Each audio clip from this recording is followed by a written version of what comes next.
안녕하세요. 반갑습니다. 오늘 참 행복한 날입니다.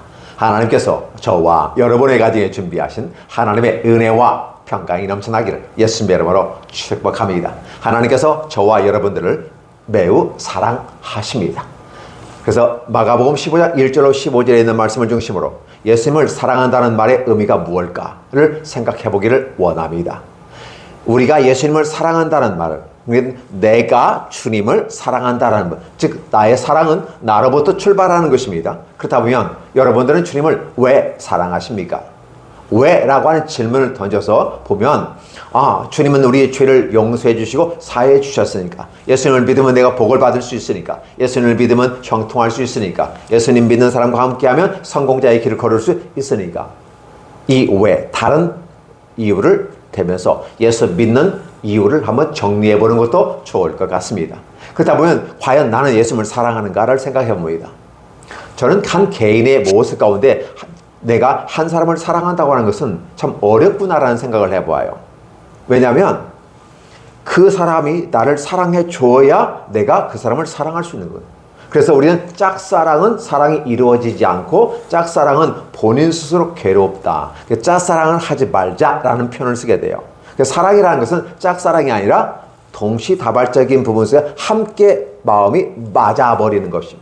그래서 내가 사랑한다는 말은 나의 생각과 내가 관심 있는 것이 그에게로 던져져서 그와 더불어 함께 이루어지는 것을 사랑이라고 한다면, 나만이 아니라 상대방도 그렇게 내가 하는 것처럼 똑같이 함으로써 내가 50m 던져놓고 그도 50m 던져놓고 함께 만나는 그 만남의 장소에서 우리가 썸을 타게 되는 것이고, 사랑이 무르익게 되면서 이제 더 가까이 와져서 50m가 아니라 마음의 거리는 어떻게 돼요? 심리적 거리는 잊지 아니하고 하나가 되어버리는 모습. 물리적 거리는 그렇죠, 있을 수 있습니다. 저쪽에 있을 수 있고 이쪽에 있을 수 있고, 그러니까 심리적 거리는 하나가 됩니다. 내가 제주도에 있든 여기에 있든, 내가 미국에 있든 여기에 있든 아무 상관이 없어요. 왜? 사랑하는 마음을 하나로 갖고 있다면 그것은 심리적 거리는 하나가 됩니다. 0이 되는 거죠. 근데 물리적 거리는 분명히 다를 수도 있습니다. 그래서 오늘 저와 여러분들은 과연 내가 주님을 사랑한다는 말은, 내가 주님을 사랑한다고 하는 그 부분을 살펴보기에 앞서서 우리의 어떤 이유, 그래서 이 땅을 살아가는 저와 여러분들은 내가 무엇을 한다? 왜 하느냐? 어떤 조건 속에서 그걸 하느냐라고 따져볼 수 있는 것입니다. 그렇다면 내 것을 따지기에 앞서서 과연 주님은 나를 어떻게 사랑하셨는가라는 부분이에요. 주님이 나를 사랑하셨다는 부분들을 우리가 받아들이는 것을 우리는 영접한다라는 말을 쓰게 되는 거고, 그래서 자세, 태도, 이런 모습을 할 때 서서 누군가 나에게 주면 감사합니다 하고 받아들이는, 영접하는 상태, 그리고 우리는 수용한다는 말을 쓰게 되는 것이고, 그래서 우리는 그분이 나를 사랑한다는 것을 수용했을 때 우리는 믿음이 생겼다라고 말하는 것입니다. 어떠세요? 여러분이 가진 믿음에 대해서 설명을 하는데 과연 입체적으로 설명이 되어 있고 이해가 되십니까? 이미라도 여러분 이해하실 것입니다. 그러나 이걸 어떻게 표현하느냐에 따라서 달라지는데, 성경적인 언어를 통해서 우리가 생각해보면 놀랍게 축복이 됩니다. 그래서 그분은 나를 사랑하셨다고 말합니다. 근데 어떻게 사랑하셨는지에 대해서 우리는 이해할 수 없었어요. 그러니까 하나님께서는 우리에게 성경을 주셨습니다. 즉 십계명을 주셨고, 이게 성경을 주셨다는 개념은 핵심적인 것은 십계명을 주신 거예요. 성경을 믿고 따르면 구원을 받습니다. 그때 구체적으로 어떤 것을 믿고 따를 것이냐 했을 때 십계명을 주셨다라는 거예요. 그래서 십계명은 전체 무엇을 표현하는 하나의 요약된 하나의 10가지 계명으로 표현된 것이고, 그걸 쭉 풀어 놓아는 삶의 현장 속에서, 그래서 창세로부터 마지막 재림에까지 이루어지는 그런 모습들이 성경에 다 담겨져 있다는 것입니다. 그러니까 이 십계명을 풀어 놓으면 성경이 구약과 신약으로 연결되는 것이죠. 우리는 이러한 모습을 통해서 보면 하나님은 우리를 사랑하셨다. 비록 에덴 동산에서 쫓겨났던 인류에게 죄를 지었으니까 죄값을 받아야 되고 그에 대한 응당의 처벌이 있으니까 당연히 내어 쫓겨야만 돼. 왜? 죄를 짓고도 영생을 하게 되면 온 지세가 다 무너져 버리는 것입니다. 그래서 죄를 짓고서는 하나님의 영생에 들어갈 수가 없다라는 거예요. 하나님의 세계가 부셔져 버리기 때문에 쫓아낼 수밖에 없는 구조 시스템이 되어졌고, 그래서 인류는 에덴 동산부터 쫓겨냈다. 그래서 어떤 철학자는 그 말씀을 한다고 그랬습니다. 인간은 내던져진 존재다라는 표현을 쓰게 돼요. 이 철학자는 아마 유실론적인 철학자가 아닌가 생각합니다. 왜냐하면 내던져졌다는 개념을 갖고 갈 때는 에덴 동산에서도 출발해서 내던져졌다. 왜? 죄를 지었어. 오염되어졌기 때문에. 오염된 사람은 어떻게 돼요? 우리는 격리시켜버리고 어떻게 돼요? 그래, 코로나 때 우리는 격리시키고, 그렇죠, 마스크 쓰게 하고 접촉을 피해버리는 것이죠. 에덴 동산이 오염될 수 있기 때문에 그렇습니다. 그래서 내어 쫓아버렸다는 것입니다. 그럼에도 불구하고 쫓겨난 그들에 대해서 무관심하게 이미 게임 끝났으니까 너는 나와 관계없어. 예, 맞습니다. 그럼에도 불구하고 찾아오시는 주님. 어떻게 찾아오셨습니까? 두렵고 떠는 그들에게 다가와서 이마에 땀을 흘려서 내 아내와 내 자식들을 위해서 수고하고 얻은 소득으로 먹고 살아남으라는 것이었습니다. 언제까지 살아남아야 합니까? 바로 메시아 오실 때까지. 즉 하나님의 구원 계획을 통해서 너에게 내가 다시 갈 텐데, 왜? 너희가 완벽한 존재가 아니고 부족한 존재이기 때문에 내가 가지 않으면 너희가 구원에 이를 수 없고 다시 에덴동에 돌아올 수가 없기 때문에 내가 직접 찾아갈 거다라는, 하나님의 사랑은 찾아와 주시는 사랑인 것입니다. 하나님이 저와 여러분들에게 찾아와 주시지 않다면 우리에게 희망이 없습니다. 도대체 내가 무엇이가 돼? 주께서 왜 나를 사랑하시나? 왜 날 사랑하나? 왜 날 사랑하나? 하는 것이었어요. 근데 주님이 그 뜨거운 열정으로 오늘도 저와 여러분을 사랑하시고 찾아와 주시는 것입니다. 찾아오신 후에, 그러면 오셔서 어떻게 하자는 겁니까? 우리가 이해하고 깨달아야 하는 것입니다. 상황과 여건을 이해하고 그럼에도 불구하고 내져진 존재에 대해서 여전히 사랑해서 찾아와 주시는 우리 하나님의 귀한 사랑을 바라보면서, 또한 그분이 우리를 속량하고 원위치로 돌리기 위해서는 대가를 지불해야 되는데 우리에게서 대가를 요구할 수가 없었다는 사실이에요. 따라서 하나님의 사랑은 어떻게 됩니까? 너희들로 말미암아 되는 것이 아니라 나로 말미암아, 하나님 자신으로 말미암아 너에게 사랑을 주는 거야 라는 것이었어요. 그 방법이 무엇일까라는 생각. 그럼에도 불구하고 많은 사람들이 살아오는 과정 속에서 메시아가 오실 때까지 무엇을 얘기합니까? 자신의 수고와 노력과 어떤 것으로 말미암아 돌아갈 수도 있지 않을까? 가능성이 있지 않을까? 마치 바벨탑을 생각해 보면, 우리가 이 성을 쌓고 대를 쌓아서 저 높은 꼭대기까지 올라가면 노아 때 있던 그 심판, 물의 심판을 면하지 않을까? 하늘에까지 대를 닫고 한다면 하늘에 우리가 올라가 버리면 되는 거 아닐까? 라는 생각을 하게 되면서 많은 사람들이 바벨탑에 쌓는 신할 평지에 모여서 쌓아 올라갑니다. 그래서 마치 그렇게 됩니다. 왜? 웅장해 보는 것처럼 보여서 마치 하늘에 닿는 것 같이 느껴집니다. 요즘 같으면 비행기를 타기 때문에 우리가 구름 위에 떠 있는 모습을 봅니다. 그러나 그들은 구름 위에까지 쌓아놓은지도 모르겠습니다. 그래서 아마 구름이 그걸 지나갈 수도 있습니다. 구름 위에 언덕이란 도시도 있죠. 필리핀에 가면 그렇게 쌓았습니다. 그러나 그 구름 위에 올라가 봐도 여전히 하늘은 또 다른 하늘이 있더라는 것입니다. 결국은 인간의 힘으로 이룰 수 없다는 것이 하나님이 오늘 저와 여러분에게 준 은혜인 것입니다. 저는 비행기를 타면서 놀랍게 여깁니다. 하나님, 예수님께서 오실 때 구름 타고 오시는데 손오공처럼 구름 타고 진짜 오실까? 어린아이처럼 생각해 보았습니다. 아마 구름이라는 것은 왜 그 에너지가 있어서 나와 보여지는 현상이 구름이고, 아마 그 구름 속에 뭐 기기가 있지 않을까? 그럼 그 기계 타고 쭉 올라가지 않을까? 어린아이의 생각이었습니다.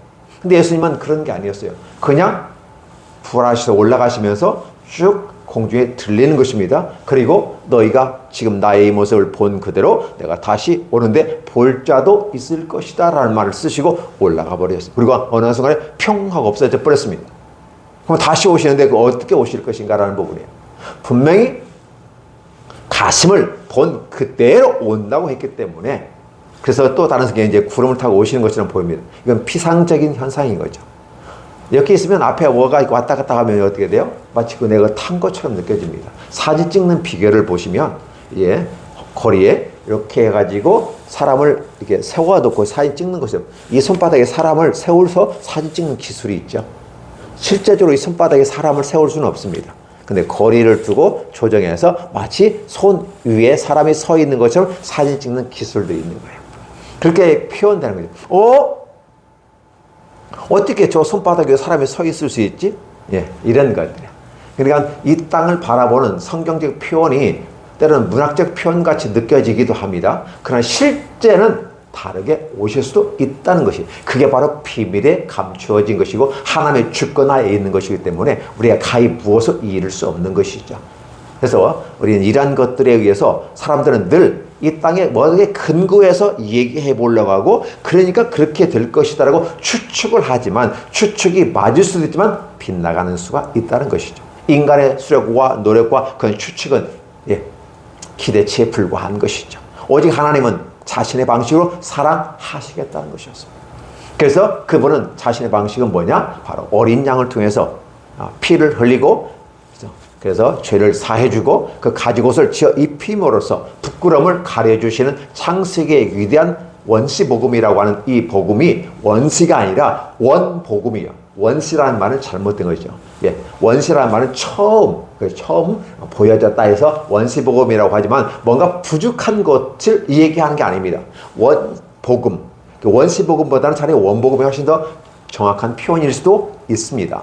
원복음에 이미 하나님의 계획이 다 담겨져 있어요. 마치 어떤 무엇에 물체가 있으면 그에 유전인자가 다 들어있는 것처럼 말입니다. 그렇기 때문에 원복음은 유전인자가 들어있는 것처럼 하나님의 완전한 계획의 유전 조직으로 다 갖춰져 있어요.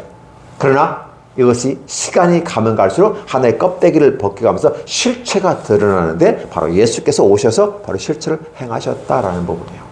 그러면 예수께서 이 땅에 오셔서 과연 무엇으로 하나님의 아들로서 입증을 할 것인가 했을 때 바로 에덴 동산에서 했던 하나님의 나라를 이 땅에 있는 선민들에게 젖과 꿀이 흐르는 땅을 주었지만 그들이 얻지 못하고 유리 방황하는 또 다른 모습을 보면서 주님께서 이제 예수 그리스도를 통해서 아름답게 메시아의 기능을 감당하시는 것입니다.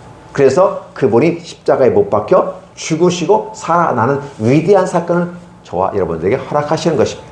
하나님의 사랑의 방식은 나를 내어주고 내 생명을 내어주는 겁니다. 왜 그렇게 했을까요?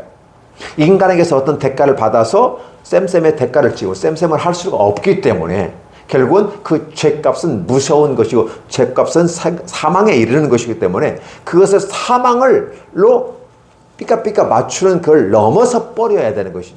그래서 일단은 주님께서 십자가의 죽으심으로 말하며 인간의 죽을 줌을 대신 죽어주심으로 쌤쌤의 대가를 지불합니다. 그러니까 여기서 끝나버렸다면 똑같을 겁니다. 근데 주님께서는 여기서 끝나는 게 아니라 한 단계 플러스해서 부활의 모습으로 드러나게 됨으로써 이제 죽음을 이기시고 죽음을 감싸버리고 오히려 새 생명을 불어 넣어주신 것입니다. 죽어있던 흙으로 만든 인간의 어떤 형체에 주께서 코에 생기를 불어 넣으심으로 생명이 된지라, 살아있는 영이 된지라 한 것처럼 결국은 이 죽어버린, 그래서 죄를 씻어주고 다시 원점으로 돌린 상태에서 다시 회복시키는 부분이 주님의 사랑의 표현 방식이었어요. 그래서 주님은 오늘 저와 여러분들에게 자신은 아무 죄도 없음에도 불구하고 십자가에 못 박혀 죽긴 죽어야 되겠는데 의인이 죽을 수는 없잖아요. 그래서 시기, 질투, 원망에 가득 차있던 3.4%의 사람들, 대제사장들, 장로와 서기관과 율법사들, 그들의 기득권을 유지하기 위해서 신생 떠오르는 종교의 한 지도자인 예수 그리스도를 십자가에 죽여야 되는 거죠. 왜? 너무나도 많은 사람들이 예수를 슈퍼스타처럼 따르니까 자신들에게 따라와야 될 많은 사람들의 그 시선과 그 한 표 한 표가 자신들에 의해서 움직여져야 되는데 예수께서 오셔서 움직여짐으로 말미암아 그 기득권을 박탈당할까 봐 시기, 질투, 원망. 그래서 나를 이롭게 하고 나를 지혜롭게 하고 탐스럽게 함직한지라 라고 하는 하와가 느꼈던 그 감정들을 바로 이 3.4%의 대제사장, 장로들, 율법사, 서기관들이 바로 예수를 죽임으로써 이 문제를 해결하려고 했다는 사실. 그러니까 정상적인 방식으로 파일럿, 빌라도가 보았을 때는 죄인이 아니었어요. 죄인이 아니었어요. 그럼에도 불구하고 유대 지역을 다스리는 빌라도는 결국은 빌라니랄까 두렵기도 하고 그들을 만족케 하기 위해서 결국은 죄인 중에 죄인이었던 바라바는 살려주고 의인 중에 의인이었던 예수님을 죽여버리는 엄청난 어처구니 없는, 요즘 말로 말하면 사법부에 탄핵을 해야 되는 상황입니다. 빌라도는 탄핵감입니다. 의인이신 예수 그리스도를 재판을 통해서 부정한 방식의 자신의 이익을 위해서 십자가에 못 박혀 내어 놓았다는 부분이 여기에 나옵니다. 오늘 본문이 그 장면이에요. 이 본문에서는 예수님은 의인이고 바라바는 죄인이었고 어떤 반란과 밀란을 통해서 사람을 죽이고 그래서 결국은 실패하고 감옥에 갇혀 있어요. 사형수 중에 최고의 극악의 사형수였어요. 그런데 바라바는 살려달라고 외치는 그들, 왜 그들은 바라바를 살려달라고 했을까? 물론 예수를 죽여야 되니까. 한 사람은 살릴 수 있지만 예수를 살려버리면 자신의 목적들이 무너지니까. 예수를 죽이기 위해서는 어떻게 돼요? 극악무도한 바라바를 살려내므로써 예수를 죽이겠다는 전략을 씁니다. 끼리끼리 논다. 끼리끼리 유유상종. 이렇게 우리가 설명을 해볼 수도 있는 것이죠. 그래서 결국은 죄인 중에 죄셨던 바라바는 살려주고, 문제는 그 대제사장의 선동에 놀아나는 군중들의 모습을 보시기 바랍니다. 우리는 다수의 군중의 모습에서 외로운 침묵을 그렇죠. 겪을 수도 있습니다. 진리가 아닌 곳에 누군가 권력자와 어떤 입김에 의해서 휘둘리는 군중들을 바라보면서 우리는 지혜로운 군중들이 되어야 됩니다. 어떤 한 리더가 군중들을 잘못된 길로 인도한다면 그건 잘못됐다고 말할 수 있는 지성인들이 나와야 되고 믿음의 사람들이 나와야만 하는 것입니다. 의의를 위해서, 진리를 위해서, 가치를 위해서 싸우는 사람이 있어야만 하는 것이죠. 그럼에도 불구하고 그때 당시 많은 사람들은 리더이든 당시의 최고의 종교 지도자, 학자, 리더들, 교사들, 그들이 그렇게 말하니까, 아니 그렇게 성공한 사람들이, 앞서가는 사람들이, 지식 있는 사람들이 이 얘기하는 거니까 무지한 우리 국민은 따라갈 수밖에 없는 거 아니야? 라고 해서 죽일 자를 살리고 살릴 자를 죽이는 어처구니 없는 그 현장을 우리는 보고 있는 것입니다. 오늘 보면은 그건 뭐예요? 그럼에도 불구하고 주님은 의인인데도 죽을 수 없잖아요. 죽는 유일한 방식은 바로 시기 질투에 의해서 오만하고 교만하고 악한 생각을 갖고 있는 그 악한 자들.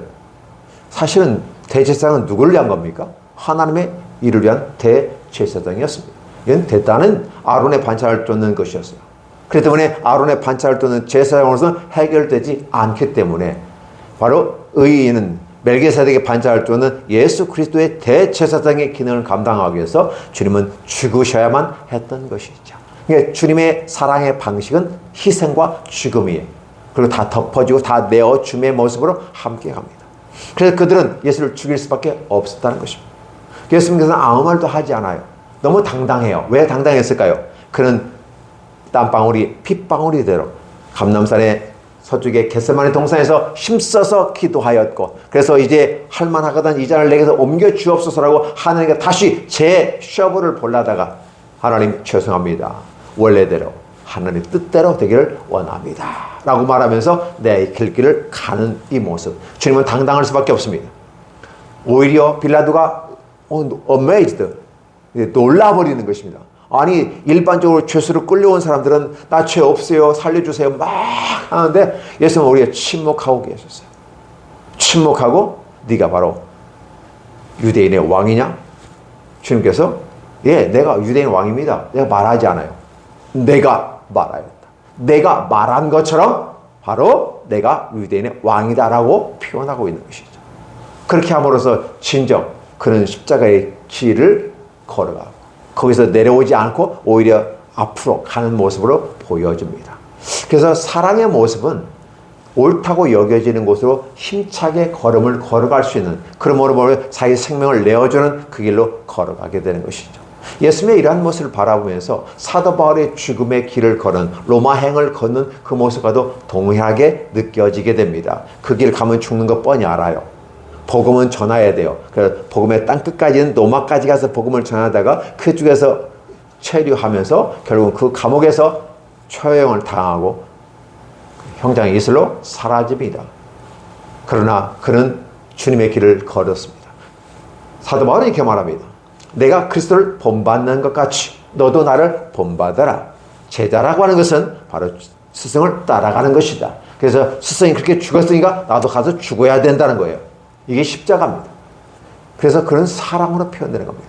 그래서 한 사람이 변화되니까 유럽이 복음화되어지고 아름다운 기독교 문화가 꽃 피우는 아름다운 것까지 갈아갔다는 사실입니다.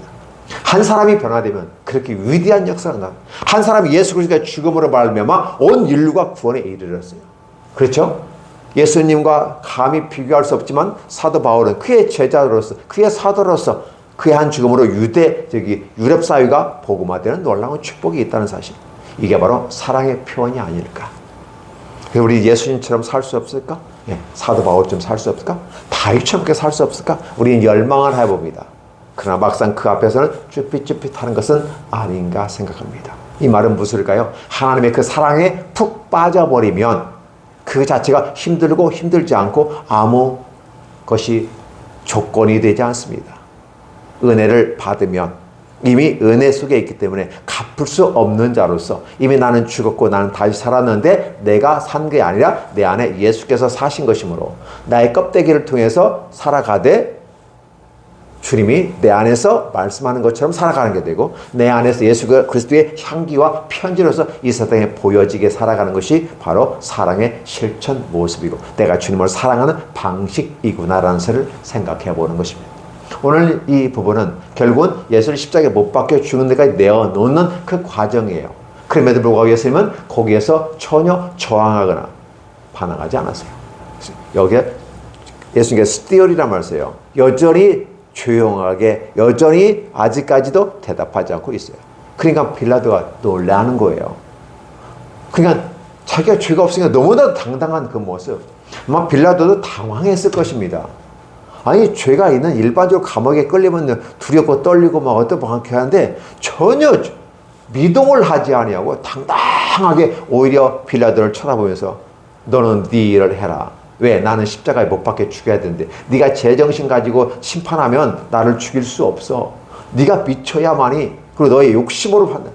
이 대제사장과 율법사와 바리새인들과 서기관들이 그 욕망의 모습과 너의 욕망이 결합되어야만이 나를 죽일 수가 있어. 이런 모습을 보여주는 거죠. 그래서 결국은 그들이 예수를 죽였다라는 것입니다. 실제적으로 죽인 건 로마 군병이 죽인 거지만 그 지키고 사는 간악한 유대 군병도 있어요. 결국은 어떻게 돼요? 왼수들이 서로 합작을 해서 의인 예수를 죽이는 거죠. 이 제기라는 말이죠. 원수와 원수가 만나 상대방을 위해서 함께 원수와 원수에게 결합을 해서 한 사람을 제거하는 모습. 로마의 군대와 유대인의 군대, 대제사장과 바리새인과 율법 지도자들, 그다음에 로마의 총독인 빌라도 합작품을 해서 예수를 죽이는 것을 시편 2편에서는 그렇게 표현하고 있는 것입니다. 구약에서는 이미 그러한 장면이 연출될 것을 알고 계셨어요. 하나님의 사랑의 방식이 그렇게 연결될 거로 보여지고 있어요. 우리는 성경을 바라보면서 주님께서 조용하게 입을 다무시고 네가 말한 것처럼 난 유대인의 왕이다. 그래서 난 그들을 위해서 죽을 것이고 나는 이 이름 알며 유대인을 먼저 구원할 것이고 선민들을 구원할 것이고 이에 나아가서 이방인들을 구원할 것이다. 따라서 나는 이 죽음의 길에서 나는 미동도 하지 않고 당당하게 가는데 너 놀랐지? 사랑은 말이야 이렇게 이기는 거야. 사랑은 두려움을 이기는 거야. 죄를 짓지 않고 당당하기 때문에 설령 내가 죽을 땐 죽더라도 당당하게 죽을 수 있는 힘이 어디에서 나오냐? 사랑에서 나오는 거다. 하나님의 사랑은 바로 그런 사랑이었다는 것입니다. 그러다 보면 오늘 하나님이 우리를 어떤 식으로 사랑했다? 예.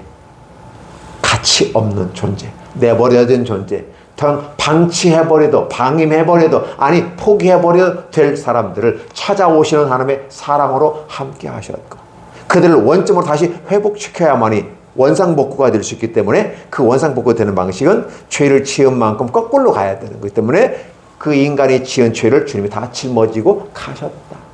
짐을 지고 가는 그 모습들, 마치 부모가 인생의 짐을 지고 자식들과 함께 가는 한 가정을 이루어가는 것 같이 보여지지 않습니까? 아내를 사랑하고 자식들을 함께 가는 가장의 모습에 그 든든한 어깨의 힘이 느껴지지 않습니까? 이 길을 예수님이 걸어가셨어요. 그리고 값없이 기대지 않아요. 부모가 자식을 위해서 어떤 기대지 않는 것처럼 우리는 그걸 아가페 사랑이라고 말하죠. 그러면 그 모습으로 헌신을 다합니다. 내가 죽어서 가루가 되고 말라서 다 마치 마모가 될 때라도 자식을 위해서 내 것이 쓰여질 수 있다면 나를 받고 자식이 잘 될 수만 있다면 너무 좋겠다는 것이 부모님들의 마음이란다면 우리 주 예수 그리스도의 마음이 바로 그 마음이란 사실이죠. 그래서 그분 우리를 사랑하셨는데 아낌없이 내어주는 그러니까 아낌없이 주는 나무처럼 그렇게 내어주셨다는 것입니다. 이런 모습들을 우리가 바라봐요. 그래서 우리가 동물로 소 같은 경우도 버리는 게 하나도 없어요. 고기는 고기대로, 가죽은 가죽대로, 그렇죠? 발은 발대로, 다 내장은 내장대로 별 다 써요. 버릴 게 하나도 없어요. 바로 그래서 마가복음 같은 경우는 송아지 복음이라고 또 표현합니다. 이 모습으로 함께 우리에게 접근하는 것이죠. 하나님은 저와 여러분을 참으로 사랑하십니다. 그렇다 보면 오늘 내가 주님을 사랑한다는 것은 어떤 반응을 보여야만 할까? 나를 찾아오신 주님에 대해서 나는 어떻게 반응을 해야 될까? 나를 찾아와서 똑똑똑 문 좀 열어주세요. 누가 찾아왔나 봐. 예. 마음의 문을 두드리신 주님의 문을 요한계시록 3장 20절에 있는 것처럼 마음의 문을 열고 영접하면 됩니다. 그런 반응이 우리에게 있어야 돼요. 이것이 바로 우리가 믿었다고 하는 거예요. 영접하는 자 이렇게 돼요. 그 이름을 믿는 자들에겐 하나님께서 은혜를 주시는 것 아니겠습니까? 영접한다, 수용한다. 무엇을? 믿음을. 근데 그 믿음의 핵심이 안에 있는 게 사랑이었다는 것이 성경의 기본 우리에게 가르쳐 주는 것이잖아요. 근데 그 사랑은 삶의 현장 속에서 보여주셔요. 만나를 당한 항아리, 그렇죠? 그 다음에 아론의 쌍난 지팡이, 리더하시는 리더자의 모습들, 그렇죠? 그럼 10계명, 기준들을 제시하는 모습들. 그리고 우리 이 땅을 살아가면서 먹고 마실 수 있는 필요한 것들. 그러니까 아론의 쌍난 지팡이를 보면 하나님 우리 인생의 길을 리더하시고 이끌어 가신다. 우리의 목자는 누구시다? 주님이시다. 그런데 그 길을 걸어가는 그 기준들이 있잖아요. 아무렇게나 갈 수 없잖아요. 그렇죠? 비행기가 하늘을 떠다니는 무조건 다니는 것 같지만 항공로가 있기 때문에 그 길을 따라가야 최적의 상태에도 효율적이고 경제성도 보장받는 것처럼 이끌어 가시는 거죠. 그리고 아울러서 이제 우리 인생을 위해서 하나님 만나와 메추라기를 먹여주시고 그래서 만나를 당한 항아리를 주었다는 것은 그만큼 우리의 이 땅의 것도 우리의 육체에 필요한 것도 공급하시는 주님입니다. 그래서 광야의 상을 보면 이렇게 표현되죠. 신발 헤어지지 아니하고 옷이 헤어지지 아니하고 먹고 마시는 것이 해결돼요. 왜? 메추라기가 만나를 통해서 함께 하셨고 목말라 하는 그들에게 반석을 통해서 생수를 제공하셨어요. 그리고 저녁에는 불기둥으로 낮에는 구름기둥으로 인도하면서 그 뜨거운 태양을 가리기도 하고 어둠을 밝히시면서 우리의 길을 걸어가는 구약의 그런 전형적인 모습은 우리 인생을 살아감에 있어서 진정한 그 모습이 사랑 아니겠는가? 어떻게 그 광야 40년 동안 살아가면서 저녁에는 불기둥으로 환히 비추고 보호하고 앞길을 제시해주고 낮에는 뜨겁고 힘든 그리고 연약한 약한 자들 그들을 향해서 어떻게 구름 기둥으로 햇볕을 차단하고 시원함을 주고 그리고 가야 될 길에 대해서 주님께서 구름이 가면 가고 멈추면 멈춤으로 우리 인생이 우리 마음대로 되는 것이 아니라 하나님의 계획과 뜻대로 움직여지는 것을 보여주는 것이 바로 구약의 모습 가운데 있다면 그러한 모습의 사랑이었다라는 것이죠. 구약에 나타나는 그런 모습으로 사랑을 표현했다면 그런 것을 주신 그래서 만나를 담은 항아리는 바로 거기에 들어가는 것이죠. 그리고 예수께서 친히 오셔서 오늘 이 십자가의 고난을 치심으로 말미암아 진정한 사랑을 실현하고 완성했다. 그래서 십자가에 못 박혀 죽으신 예수님께서는 십자가에서 다 이루었다. 마침표를 딱 찍었습니다. 그리고 운명하시다. 분명하게 죽으셨습니다. 그리고 그분은 우리를 위해서 살아나셨다는 것입니다. 이것이 계속해서 이어지는 주님의 복음의 사역계 인생사가 복음의 이 땅에 있는 인생 그렇죠? 그 모습이 오늘 저와 여러분에게 복음으로 다가오는데 어떻게 우리를 사랑하시고 이끌어 가시는지를 그 성경에서 표현해주고 있는 것이죠. 그래서 오늘 우리가 예수님을 사랑한다는 것은 어떤 모습으로 사랑한다고 표현할까? 그래서 사랑의 표현 방식은 예수님이 찾아오실 때 영접하시고 받아들이십시오. 그리고 그분과 함께 파트너로 인생을 함께 동반의 자로서 걸어가십시오. 그리고 더불어 가면서 여러분들이 이제 좀 성장하며 성숙하면서 바로 주님을 위해서 내가 이 땅에서 무엇을 하고 갈까요? 어떻게 사랑을 실천하며 주의 사랑을 나를 통해서 나타날 수 있을까요? 저 같은 경우는 이제 교회를 하면서 목사는 설교의 달인이게 되는 것이고 설교를 주로 하게 됩니다. 그러나 때로 어떻게 보면 말만 하는 것처럼 느껴집니다. 그럼 나도 사랑을 실천해 볼 수는 있지 않을까? 일반 성도들은 삶의 현장 속에 가서 열심히 일하고 함께 북적북적하며 삶을 살아가면서 더불어 살아간다면 목사는 설교만 하고 끝나는 인생이어서는 안 되겠다. 저 같은 경우는 교회가 크지 않기 때문에 얼마든지 여력을 활용해서 함께 사랑을 실천하기 위해서 사회적 협동조합을 만들고 복지시설을 만들고 그래서 시설장과 복지사를 세우고 클라이언트에게 서비스를 다양한 방식으로 나 혼자서 전할 방식을 다양한 방식으로 법인 협력을 만들어서 함께 진행하면서 사랑을 실천하는 모습은 좋은 모습은 아닐까. 내가 사랑을 실천했다고 해서 그들이 나에게 어떤 것을 제공하고 내가 그것보다 얻는 이익이 없을지라도 나의 이런 사랑의 시스템과 울타리를 말미암아 실천해가는 모습은 진정한 사랑이 아닐까를 생각하면서 이런 사랑의 실천 과정들이 내 인생 속에서 펼쳐지기로 합니다. 나를 만나고 나를 거쳐가고 우리 법인을 거쳐가고 교회를 거쳐가는 모든 분들에게 사랑이 표현되고 증거되어지고 설령 나에게 그들이 감사와 고마움을 표하지 않는다 할지라도 우리 주님께서 아시기 때문에 참고 견디고 인내하며 내게 직접적으로 그들보다 상을 오지 않는다 할지라도 상 주시는 일을 바라보면서 오늘도 나의 길을 굳건하게 가는 것이 바로 주님을 사랑하는 것은 아닐까. 그리고 끝까지 지치지 않고 소망을 가지고 그죠? 맷집 좋게 권 선수가 맷집이 약하면 때리기엔 잘 때려도 맞으면 금방 쓰러집니다. 맷집이 있으면 맞아도 끄떡없이 견디는 것, 인내하는 것, 그리고 우리는 소망한다라는 표현을 쓰게 됩니다. 삶을 살아가면서 우리 주님 앞에 마지막에 나를 불러주셔서 내 영혼이 육체를 떠나 주님과 가게 되고 또 새로운 썩지 아니할 육체를 입고 부활체로 내가 가게 될 때 그때까지 내 인생의 한도 죽음에 이르는 내게 기회 준 이 기회 안에서 주님을 사랑하고 근데 그 사랑을 어떻게 내가 반응을 하고 어떻게 표현할 것인가. 그래서 교회에서 사랑을 하게 되고 가정에서 사랑하게 되고 부부간에 사랑하고 부모 자식간에 사랑하고 위로는 또 부모님을 공경하고 더 나아가서 법인을 만들어서 함께하고 직장 내에서 함께 사랑을 실천나가는 이런 모습이 참 필요하다. 이러한 모습으로 해보려고 노력을 합니다. 물론 100점까지 이룰 수는 없겠지만 100점에 달아보려고 노력하는 것이 우리들의 자세가 아닌가. 그래서 결국은 사랑이라는 개념은 바로 사랑은 너무 포괄적으로 커요.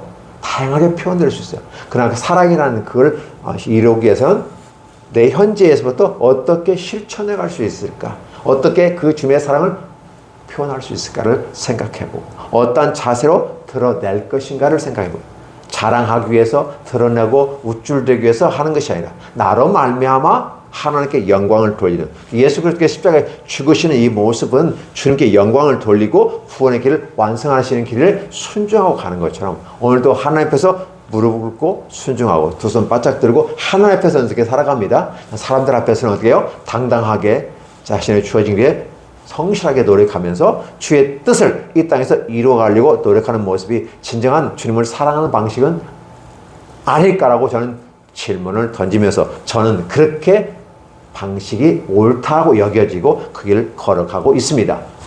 넘어지고 잘나는 걸 자빠질 수도 있습니다. 같이 넘어질 수 있습니다. 실수를 할 수 있습니다. 다시 일어나서 다시 시작하고 다시 출발하는 모습이 진짜 멋있는 기독교인, 즉 기독인이 아닐까 저는 그렇게 여겨집니다. 여러분 함께 가셨으면 좋겠습니다. 이 복을 함께 누리고 착하고 충성된 종아 내가 작은 일에 최선을 충성하였으니 내가 이 모든 것을 내게 도와해 주리라. 30배, 60배, 100배 어떠한 것을 주시든 간에 무한대의 축복이 오늘 저와 여러분에게 여러분의 가정에 여러분의 교회 또 이 말씀을 듣는 유튜브를 통해 듣는 모든 분들에게도 우리 성도들 모두에게도 하나님의 귀한 역사가 있게 하여 주시옵소서. 예수님의 이름으로 축복합니다. 기도하겠습니다. 하나님 감사합니다. 고맙습니다. 참으로 주님이 우리를 사랑하셨다고 말하는데 나는 그 주님의 사랑에 대해서 어떠한 태도와 자세로 주 옆에 나아갈까요? 라는 질문을 해볼 수 있도록 축복해 주옵소서. 이미라도 설교 속에 제목 속에 이 제목이 이미라도 전체의 설교를 다 포함하고 있습니다. 나는 주님이 사랑하시는 그 사랑에 대해서 어떻게 반응하고 나아갈 것인가? 내게 주신 육체와 내게 주신 에너지, 인생이라고 한 그 틀 안에서 어떻게 주 앞에 반응을 하고 나아갈 것인가? 그리하여 주님과 함께 협력하고 화합하며 조화를 이루는 멋진 삶을 살고 주님 불러주시면 기쁨으로 이 세상을 하직하고 갈 수 있는 모습이 되게 해 주옵소서.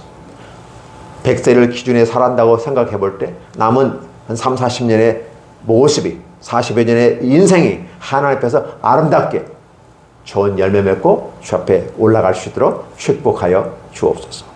우리 모두가 이 말씀을 듣는 모두가 그렇게 함께 축복을 종이 하오니 우리 하나님께서 강복해 주셔서 복이 되게 해 주시옵소서.